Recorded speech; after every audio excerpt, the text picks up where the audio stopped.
할렐루야. 자, 우리 한번 앞뒤 좌우로 보며 인사합시다. 예수님 때문에 행복합니다. 네, 예수님 때문에 행복합니다. 네, 오늘은 게으름이라는 제목으로 하나님 말씀을 증거하겠습니다. 여러분, 지난 시간에 분노, 또 탐심, 질투, 교만, 많은 시간 통해서 우리는 은혜를 나누었습니다. 오늘은 게으름이라는 제목, 특별히 게으름을 어떻게 극복할 수 있는가에 대해서 함께 말씀을 통해 은혜를 나누고자 합니다. 옛날에 어느 지역에 게으른 농부가 있었습니다. 이 농부에게는 다른 사람들은 다 밭일하러 나가는데 이 게으른 농부는 하루 종일 집에서 빈둥빈둥 놀고 쉬고 자고 이랬습니다. 여느 날과 다름없이 이 농부가 낮잠을 자는데 갑자기 바깥 대문 옆에 담벼락에서 이상한 소리가 나서 잠자다 말고 개슴츠레한 눈빛으로 살짝 쳐다봤는데 밝은 대낮임에도 불구하고 도둑이 담을 넘어가려고 있는 겁니다. 그때 속으로 이런 생각을 했습니다. 저 담을 넘어오기만 해봐라. 그러고서 또 잠을 잤습니다. 근데 뭔가 쿵 하는 소리가 나와서 다시 개슴츠레하게 눈을 이렇게 쳐다보니까 도둑이 살금살금 마당으로 걸어오고 있는 겁니다. 그래서 또 속으로 생각합니다. 마당을 걷고 방 안으로 들어오기만 해봐라. 그러고서 또 잠을 잤죠. 그래서 이 도둑은 살금살금 이 게으른 농부 옆을 지나서 안방으로 들어가는 거예요. 안방으로 들어가는 것을 보고 이 게으른 농부는 또 이렇게 생각을 합니다. 속으로 안방에서 물건을 훔쳐오기만 해봐라. 그러고 있다가 또 나중에 한참 뒤에 돈이 될 만한 물건을 다 짊어지고 나오는 거예요. 그러면서 대문을 여는 유유하게 대문을 여는 이 뒷모습을 보고서 도둑이 이렇게 게으른 농부가 이렇게 얘기합니다.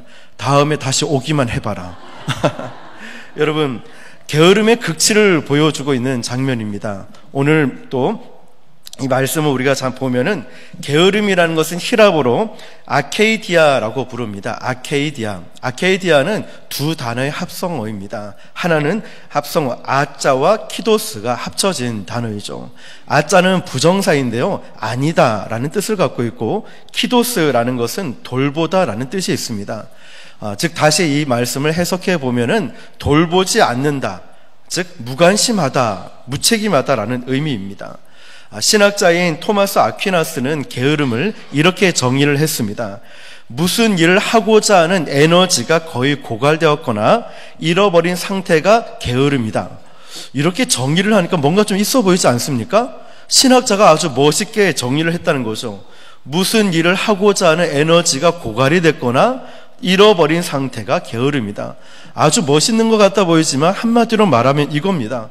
아무것도 하고 싶지 않은 상태가 게으름이라는 거죠. 이 게으름이라는 것은 우리 주변에서도 볼 수 있고 나일 수도 있고 현대의 많은 사람들을 통해서도 게으름을 볼 수가 있습니다.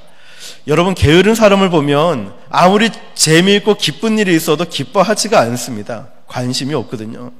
어떤 흥분하는 일도 없고 감격하는 일도 없습니다. 의욕도 없습니다. 마치 모든 것을 포기한 사람처럼 살아가고 있습니다. 자, 오늘 본문에도 보면은 그런 사람이 등장을 합니다. 누굴까요?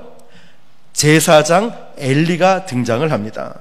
엘리는 특별히 자녀 교육 면에서 게으른 모습을 보여주고 있습니다. 마치 자기 자녀를 정말 기대하기를 포기한 사람처럼 그냥 방치해 놓는 것을 봅니다. 뿐만 아니라 엘리는 제사장이었습니다. 제사장이었음에도 불구하고 형식적인 직임만 갖고 있을 뿐이지 그 역할은 제대로 하지 않고 있었습니다. 자, 그러면 여러분, 이 제사장 엘리의 이야기를 통하여서 게으름은 과연 무엇인가? 그리고 또 한 가지는 게으름을 어떻게 극복할 수 있을 것인가? 이 두 가지를 오늘 본문 중심으로 해서 함께 살펴보도록 하겠습니다.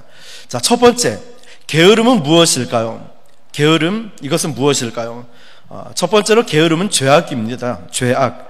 사무엘상 3장 10절에 보니까요, 여호와께서 임하여 서서 전과 같이 사무엘아 사무엘아 부르시는지라 사무엘이 이르되 말씀하옵소서 주의 종이 듣겠나이다.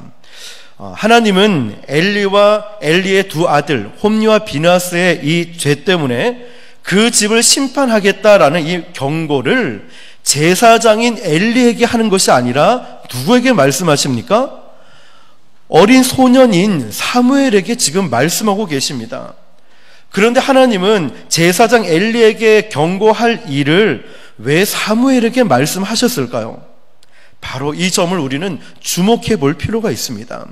엘리는 제사장이었고 그런 정말 중요한 직책을 맡고 있는데 하나님은 엘리에게 말씀하지 않으셨어요. 제사장에게, 어린 소년인 사무엘에게 말씀하셨습니다. 자, 이때 엘리의 상황이 어떤 상황이냐면 하나님과의 의사소통이 완전히 단절되어 있었습니다. 그는 제사장이었기 때문에 하나님의 음성을 듣고 백성들에게 하나님의 말씀을 대언하기도 합니다. 뿐만 아니라 성도들, 사람들의 기도 제목을 하나님 앞에 아뢰을 수 있는 그런 제사장이었습니다. 그럼에도 불구하고 하나님과 엘리 제사장 사이에는 의사소통이 전혀 되지 않는 단절된 상태가 되었습니다. 왜 그렇게 되었을까요? 바로 게으름 때문에 그렇습니다. 많은 신앙인들이 매일 일정한 시간을 정해놓고 하나님의 말씀을 읽고 기도하는 일, 즉 하나님과 의사소통하는 이 일들을 잘 하지 못합니다. 왜 그럴까요? 왜 하나님 말씀을 규칙적으로 읽지 못하고 규칙적으로 기도하는 것을 힘들어하고 잘하지 못할까요? 물론 여러 가지 이유가 있겠지만 정확한 핵심을 말씀드린다면 역시 게으르기 때문이다 말씀할 수 있습니다. 하나님과의 의사소통을 매일매일 하는 것은 정말 중요한 일입니다. 엘리 제사장 문제도 바로 이러한 것이었습니다. 그는 자녀 양육에 대해서 여실히 드러나는 모습을 봅니다. 자녀 양육의 실패 원인은 분명히 여러 가지 원인들이 있겠지만 중요한 것은 아버지로서 게을렀다는 점입니다. 하나님은 이 엘리 제사장에게 어떻게 경고하실까요? 13절을 보니까 내가 그의 집을 영원토록 심판하겠다고 그에게 말한 것은 그가 아는 죄악 때문이니 이는 그가 자기의 아들들이 저주를 자청하되 금하지 아니하였음이니라. 엘리는 지금 자신의 그 자녀들을 그냥 그저 내버려 뒀습니다. 쉽게 말하면 무한한 자유를 줬습니다. 뭘 해도 간섭을 하지 않는 거예요. 그런데 이 홈리와 비느하스 이 두 자녀는 올바른 길로 간 게 아니라 잘못된 길을 가고 있는 것입니다. 그런데도 아버지인 엘리는 그냥 잘못된 길을 가도록 금하지 않고 내버려 뒀습니다. 이 장면을 우리는 놓쳐서는 안 됩니다. 하나님은 지금 엘리에게 너 지금 자녀 교육을 잘못 시켰어 라고 책망하는 게 아니라 지금 너는 그것은 죄라고 말씀하고 계십니다. 오늘 말씀처럼 자기가 알고 있는 죄악이라고 했죠. 자녀들에게 저주를 자청하되 금하지 않은 것에 대해서 하나님의 엘리가 죄를 범하고 있다고 말씀하십니다. 이 장면을 놓치지 마십시오. 왜냐하면 지금 이 장면을 통하여서 더 나아가서는 더 무서운 경고를 하고 계십니다. 14절을 보니까 그러므로 내가 엘리의 집에 대하여 맹세하기를 엘리의 집의 죄악은 제물로나 예물로나 영원히 속죄함을 받지 못하리라 하였노라. 이 말씀을 보고서 성경학자들은 매우 곤혹스럽게 생각합니다. 아니 이게 그렇게 큰 죄악을 지었나? 이게 정말 용서받지 못할 죄인가? 이런 얘기를 하죠. 그런데 어떤 구약학자는 이 부분에 대해서 이렇게 얘기를 합니다. 이미 엘리의 마음속에는 회개할 이 문제에 대해서 회개할 의지조차 없었다라는 거죠. 회개할 의지, 회개할 마음이 엘리에게는 없다는 거예요. 여러분, 회개하는 것도 부지런해야 회개할 수 있습니다. 회개하는 것도 내 마음에 의지가 있어야 할 수 있는 것입니다. 하나님, 지금 제가 죄를 지었습니다. 입술로 죄를 지었고 말로 죄를 지었고 행동으로 죄를 범했습니다. 눈으로 죄를 짓고 음욕을 품고 나쁜 생각을 품고 사람 마음으로 살인하는 이런 죄들을 지었습니다. 지금이라도 고백할 수 있는 의지, 부지런함. 하나님, 지금이라도 제가 고치겠습니다.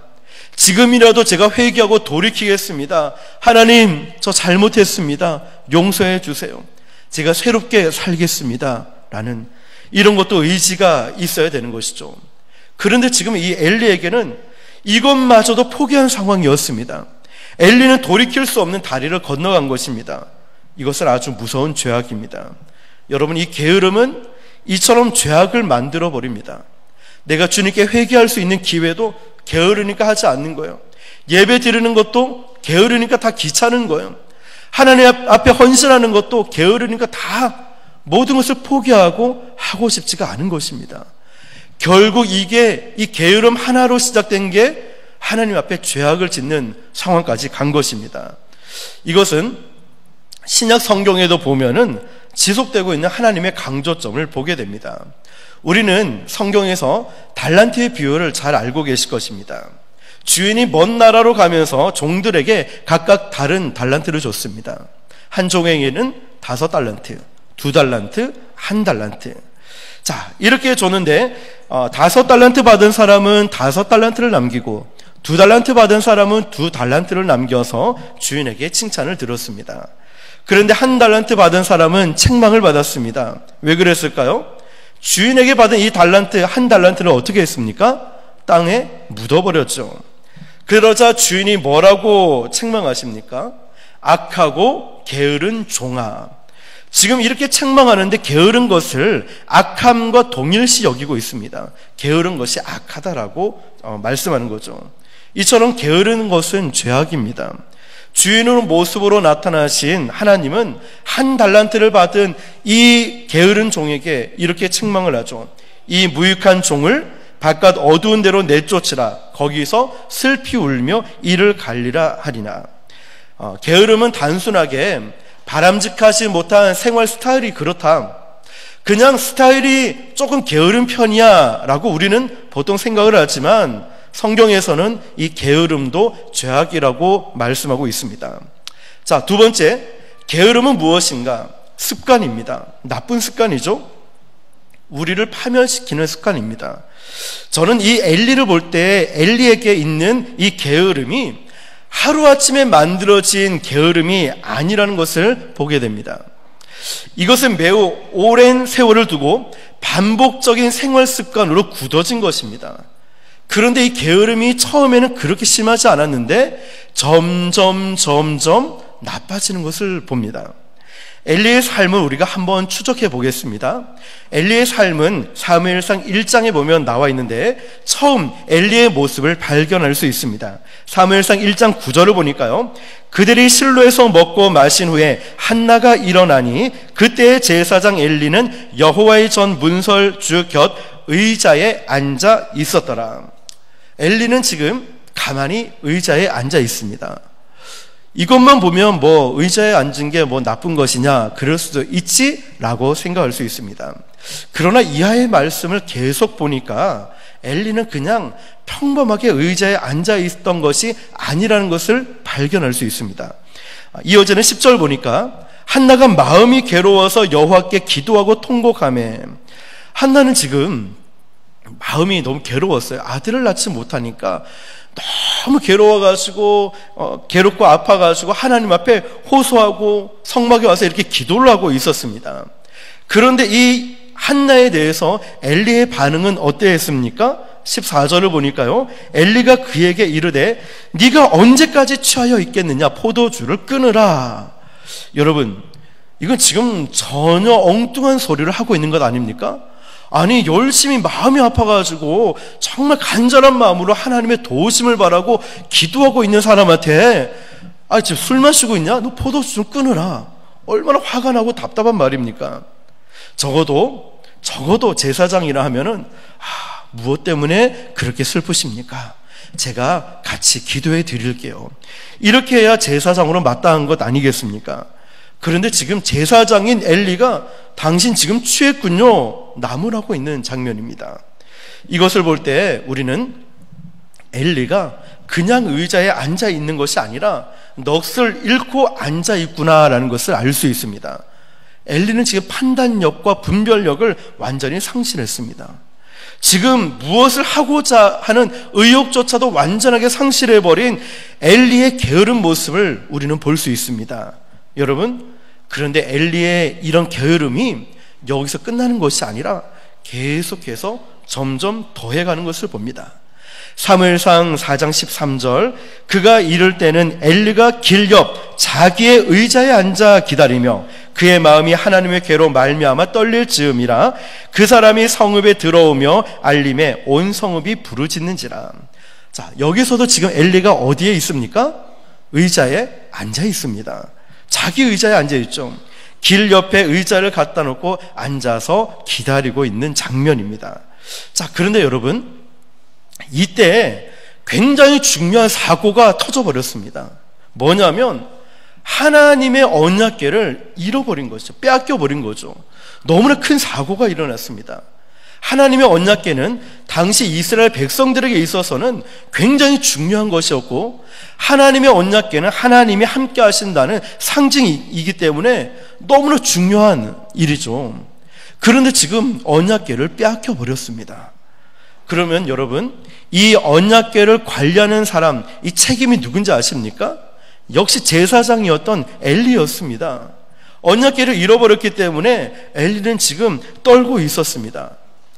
여러분, 그렇다면 우리 같으면 어떻게 할까요? 중요한 보물, 정말 중요한 이것을 잃어버렸다면 우리는 발을 동동 구르면서 막 찾으러 가고 경찰에 신고하고 아니면 정말 엎드려 기도하고 이러지 않겠습니까? 엘리도 제사장이고 책임이 있기 때문에 하나님의 언약궤를 잃어버렸다면은 그는 즉시로 일어나서 무릎 꿇고 통곡하고 회개하면서 하나님의 긍휼을 구하든지 아니면 그 언약궤를 찾으려고 어떤 방법이든지 했어야 됩니다. 그런데 지금 엘리는 뭐 하고 있는지 아십니까? 그냥 자리에 앉아 있기만 했습니다. 이 결과 엘리에게는 최후가 찾아옵니다. 4장 18절을 보니까요, 하나님의 궤를 말할 때에 엘리가 자기 의자에서 뒤로 넘어져서 문 곁에서 목이 부러져 죽었으니 나이가 많고 비대한 까닭이라. 그가 이스라엘의 사사가 된 지 40년이었더라. 의자에 계속 앉아있다가 뒤로 넘어가서 목이 꺾여서 죽고 말았습니다. 이게 게으른 엘리의 최후였습니다. 몸이 비둔했죠? 계속 앉아있으니까 비둔해질 수밖에 없겠죠. 게으름이 만들어낸 바로 파멸의 종말, 엘리의 최후 생애였습니다. 잠언을 보니까 여러분, 게으름에 대해서 풍자한 아주 재미있는 말씀들이 있었습니다. 잠언 22장 13절을 보니까요, 게으른 자는 말하기를 사자가 밖에 있은즉 내가 나가면 거리에서 찢기겠다 하니라. 게으른 사람이 뭐라고 하는지 아십니까? 자기는 방에서 그냥 가만히 앉아있는 것을 변명하면서 밖에 사자가 있는데 내가 나가면 찢겨 죽을 것 같아서 내가 지금 방에 있는 거야, 이렇게 얘기하는 거죠. 또 잠언 26장 14절을 보니까요, 문짝이 돌적이를 따라서 도는 것 같이 게으른 자는 침상에서 도느니라. 이 말씀은 무슨 뜻이냐면요, 히브리 사람들의 집 문 같은 경우는 지금의 백화점을 가보면은 우리가 이제 회전문이 있지 않습니까? 히브리 사람들의 집 역시도 돌문으로 돼서 회전하게 되어 있었습니다. 지금 돌을 굴려서 들어가는 문을 말하고 있는데, 문짝이 돌적이를 따라서 계속 도는 것 같이 게으른 사람은 뭐 할 생각 없이 그냥 침상에서 그냥 하루 종일 빙글빙글 돌고 있다는 것을 풍자하고 있는 거예요. 또 마지막으로 잠언 26장 15절을 보니까 게으름의 극치가 나옵니다. 게으른 자는 그 손을 그릇에 넣고도 입에 올리기를 괴로워하느니라. 얼마나 이 게으름의 절정까지 보여주는 모습입니까? 이처럼 게으름은요, 죄악일 뿐만 아니라 무서운 파멸의 습관입니다. 자, 마지막으로 세 번째로 게으름은 무엇이냐면요, 소명의 결핍으로 생기는 것입니다. 게으른 사람은요, 소명의 결핍으로 생기는 것입니다. 엘리의 가장 커다란 소명은 제사장으로서 역할을 다하는 것이었습니다. 만약에 이 엘리 제사장이 나에게 주신 하나님의 사명이다, 소명이다 라고 생각했다면 하나님 나를 제사장으로 불러주셔서 감사합니다, 영광스럽게 여겼을 것입니다. 뿐만 아니라 내가 직분을 잘 감당해야지, 제사장의 직분을 잘 감당해야지 하면서 열심을 내어서 직분을 감당했을 것입니다. 그런데 엘리에게는 그런 소명감이 없었습니다. 그에게 맡겨진 제일 중요한 책임 가운데 하나가 뭐냐면 하나님의 언약궤를 관리하고 지키는 일이었습니다. 그런데 오늘 말씀을 보니까요, 이 하나님의 언약궤는 누가 지키고 있고 관리하고 있는지 아십니까? 사무엘상 4장 4절을 보니까요, 이에 백성이 실로에 사람을 보내어 그룹 사이에 계신 만군의 여호와의 언약궤를 거기서 가져왔고 엘리의 두 아들 홈니와 비느하스는 하나님의 언약궤와 함께 거기에 있었더라. 여러분, 이 말씀만 보면은 두 아들이, 제사장의 아들이 지키는데 뭐가 문제가 되냐라고 생각할 수 있어요. 그런데 여러분, 이 홈리와 비느하스는 어떤 두 아들이지만 어떤 사람이냐면 여호와를 알지 못하는 사람이라는 거예요. 하나님을 알지 못하는 사람이 너무나도 귀하고 소중한 언약궤를 지키고 관리하고 있다는 것, 제대로 관리가 되겠습니까? 그리고 뿐만 아니라 두 아들의 못된 행태들이 계속해서 말씀에는 나오고 있습니다. 이처럼 여러분, 하나님의 언약궤를 지키고 있는 너무나 중요한 사건을, 이 일을 엘리 제사장은 자신이 지키는 게 아니라 여호와를 알지 못하는 불순한 그런 아들들에게 맡기고 방치해 뒀다는 겁니다. 얼마나 무책임한 일이겠습니까? 종종 우리에게 이 게으름은 어떤 일이 있냐면, 나에게 주신 소명이 무엇인지, 내가 무엇 때문에 살아가는지, 나를 부르신 소명감이 무엇인지를 모르면 우리도 게으를 수 있다는 것이죠.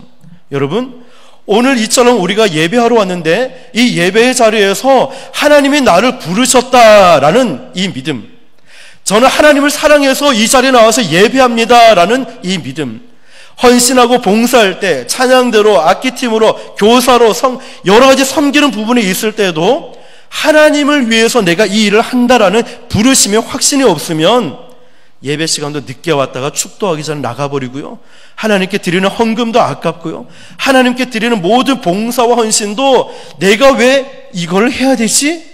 그 이유를 발견하지 못하는 거예요. 교회 생활해서 뭐 하지? 그냥 마음에 좀 죄책감 느끼니까 잠깐 도장만 찍고 가는 거지. 이렇게 되어버린다는 거죠. 내가 왜 살아가야 되는지, 내가 왜 이 일을 하고 있고, 내가 왜 예배를 드리고, 내가 왜 이렇게 기도를 해야 되는지, 이 사실, 이 소명을 알지 못할 때, 결핍될 때 우리도 게으러질 수 있다는 것입니다. 자, 게으름의 정체는 첫 번째 죄악이고, 그리고 나쁜 습관이고, 세 번째는 소명이 결핍될 때 나도 게으른 자가 될 수 있다는 것입니다. 여러분, 그렇다면 이제 이 게으름이 무엇인지를 알았다면 게으름을 어떻게 극복할 수 있을까? 게으름의 죄악을 어떻게 극복할 수 있을까? 두 가지만 살펴보겠습니다. 첫 번째는 게으름을 극복할 수 있는 것은 소명을 회복하는 것입니다. 따라해 봅시다. 소명을 회복하자. 그렇습니다, 여러분. 소명감이 상실될 때 게으른 자가 될 수 있다고 우리가 방금 나누었다면, 이 게으름을 극복하기 위해서는 소명이 회복되어야 됩니다. 매튜 폭스라는 신학자의 에세이에 보면 이런 글이 있습니다. 게으름의 처방이 무엇인가? 게으름의 처방은 부지런해지자라는 결심이 아니라, 게으름을 치료하려고 하면 당신 안에 있는 불꽃을 다시 발견하고 그 불을 태워라 라고 했습니다. 여러분, 소명을 뭐라고 비유하고 있냐면 불꽃에 비유하고 있습니다. 게으름을 극복하려면 열심히 딱 계획을 세우고 부지런히 살자, 이런 결심이 아니라 내 안에 있는 불꽃을 발견하라는 거예요. 내 안에 뜨거움을 발견하는 거예요. 내가 무엇 때문에 뜨거워지는지, 내가 무엇 때문에 열정이 넘쳐나고, 내가 무엇 때문에 헌신하고, 무엇 때문에 기도하고, 무엇 때문에 예배의 자리를 지키고 있는지 그 불꽃을 발견하라는 거예요. 발견할 뿐만 아니라 이 불을 태우라는 겁니다. 여러분, 소명이 무엇일까요? 소명은 내가 잘할 수 있고, 내가 하고 싶은 일, 그리고 내가 꼭 해야만 할 그런 일이 소명이라는 거죠. 사람이 태어날 때 하나님은 각자에게 소명을 주셨습니다. 그런데 종종 부모들이, 물론 자녀가 잘 되기 위해서 그렇겠지만, 인기 있는 학과라든지 아니면 출세할 수 있는 그런 길을, 직장을 구할 수 있도록 종용하곤 합니다. 그런데 이 자녀의 적성과 전혀 맞지 않는 곳을 선택하다 보니까 직장 생활이 너무 힘들고 학교 생활이 너무 괴로운 거예요. 하고 싶지가 않은 거예요.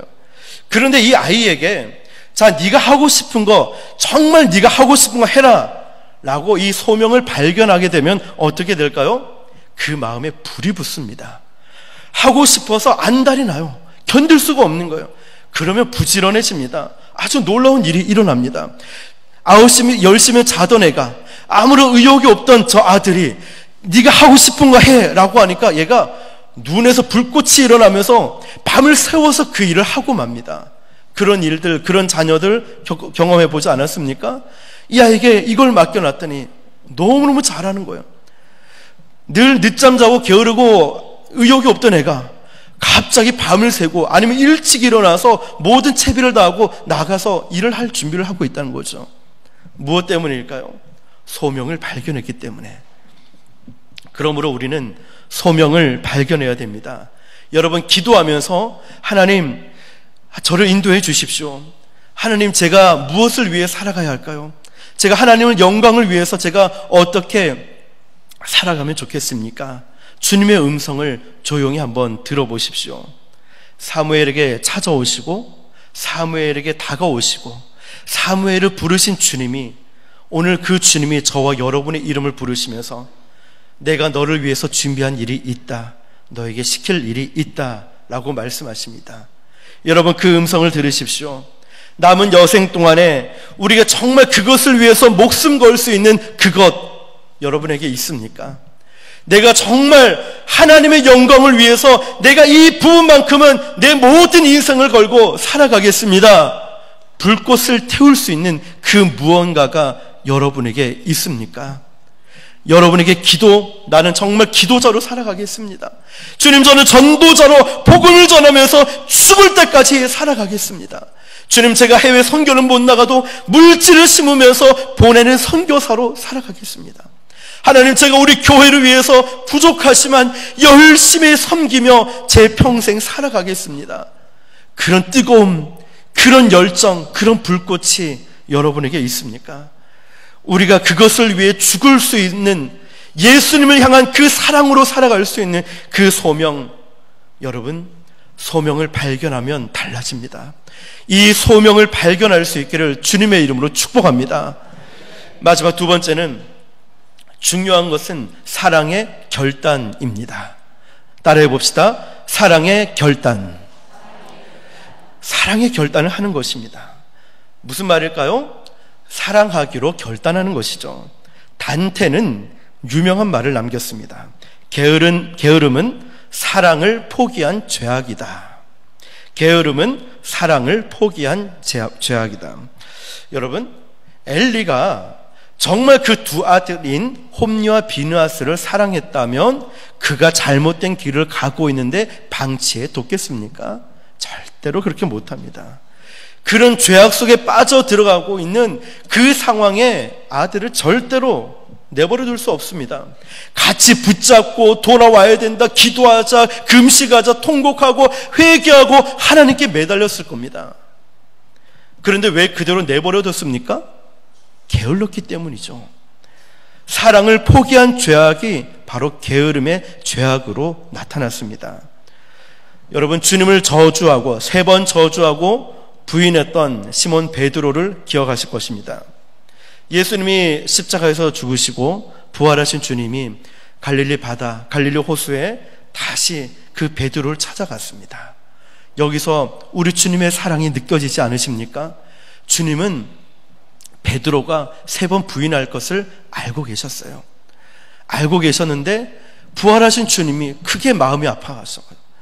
그 베드로, 수제자 베드로가 얼마나 상심하고 낙심하고 좌절하고 죄책감에 시달려서 그 아픔 가운데 생활할까, 이게 마음이 아프셔가지고 우리 주님은 부활하시자마자 수제자인 베드로에게 찾아가셨어요. 그래서 뭐라고 말씀하십니까? 요한의 아들 시몬아, 네가 이 모든 것들보다 나를 더 사랑하느냐? 사랑을 물으셨어요. 그때 베드로가 이렇게 대답하죠. 주님, 모든 것을 아시오매 내가 주님을 사랑하시는 줄 주께서 아시나이다. 베드로도 사랑을 고백하고 예수님도 사랑하느냐라고 물어보시고 사랑의 관계가 회복되니까, 사랑의 관계가 확인이 되니까 우리 주님이 뭐라고 말씀하십니까? 내 양을 먹이라. 우리 주님이 말씀하시죠. 사랑하면 일하도록 되어 있습니다. 사랑하니까 견딜 수가 없는 거예요. 그래서 우리는 사랑을 결심을 해야 된다는 것입니다. 사랑하기만 하면 이 세상에 할 일이 참 많습니다. 사랑을 결단하면은 섬겨야 될 사람이 너무나 많습니다. 아직 내 남편이 교회 나오지 않는데 사랑하니까 견딜 수 없는 거예요. 어떻게든 교회 나오게끔, 예수님 믿게끔 하게 된다는 거죠. 사랑하니까 내 자녀들을 그냥 둘 수 없는 거예요. 여러분, 나라와 민족을 사랑해 보십시오. 절대 가만히 있을 수 없습니다. 할 일이 얼마나 많을까요? 교회를 사랑해 보십시오. 우리 교회를 위해서 할 일이 얼마나 많겠습니까? 자녀를 사랑해 보십시오. 자녀를 위해서 할 일이 얼마나 많겠습니까? 우리 교회 다음 세대를 사랑해 보십시오. 다음 세대를 위해서 할 일이 얼마나 많겠습니까? 우리 주변의 이웃들을 사랑해 보십시오. 할 일이 얼마나 많겠습니까? 여러분, 소명을 회복하고 사랑을 결심을 하면은 수많은 일들이 나를 기다리고 있다는 것을 발견하게 됩니다. 이제 일할 것을 결심해야 됩니다. 그리고 일터로 가야 됩니다. 우리가 정말 예수 그리스도를 구주로 영접하고 그리스도의 생명을 가지고 있고 예수 그리스도의 삶을 본받기를 원한다면 하나님이 나에게 주신 이 소명 따라 살아가는 것입니다. 돈 따라 움직이고 환경 따라 움직이고 내 좋은 어떤 스펙이나 내 길을 가는 것이 아니라 우리는 주님이 가신 십자가의 길, 좁은 문, 좁은 길로 향해 나의 십자가를 지고 가는 것입니다. 사람들을 사랑하면 복음을 전하지 않을 수가 없습니다. 사랑하면은 우리는 가만히 앉아 있을 수가 없습니다. 어떻게 게을릴 수 있겠습니까? 내가 해야 할 일이 있는데 무력한 자리에서 좌절하고 끝나는 우리의 인생이 아니라 내가 교회 다닌 연수가 얼마고 직분이 어떻고 나이가 어떻고 성별이 어떻고 가진 돈이 어떻고 이걸 따지는 것이 아니라 여러분, 정말 하나님 앞에 쓰임받고 보람된 인생을 살기 위해서는 우리가 다시금 소명을 발견하는 것이고 사랑하기로 결심한다면 바로 이런 결심한 저와 여러분을 통하여서 세상은 변화될 것이고 교회는 변화될 것이고 우리가 가는 곳마다 놀라운 변화의 역사가 일어나게 될 줄 믿습니다. 오늘 기도하실 때 혹시 내 가슴을 불태우는 뜨거운 불꽃이 있지 않는다면 주님, 나에게 이런 뜨거운 불꽃을 허락해 주시고 혹시나 나에게 뜨거운 불꽃 그 열정이 있다면 다시금 불을 태울 수 있도록 하나님 성령의 불을 태워 주시옵소서. 또한 여러분, 혹시나 나에게 다시 한 번 더 사랑의 결심이 필요하다면 주님, 제가 이제는 사랑하기로 결심합니다. 이 영혼을 사랑하고 교회를 사랑하고 목사님을 사랑하고 주의 종들을 사랑하고 장로님, 권사님, 우리 모두를 사랑하기로 결심하는 겁니다. 사랑할 때 우리는 주의 일들을 감당하고 사랑할 때 하나님의 놀라운 역사가 일어남을 믿으시기를 주님의 이름으로 축원합니다. 기도하겠습니다.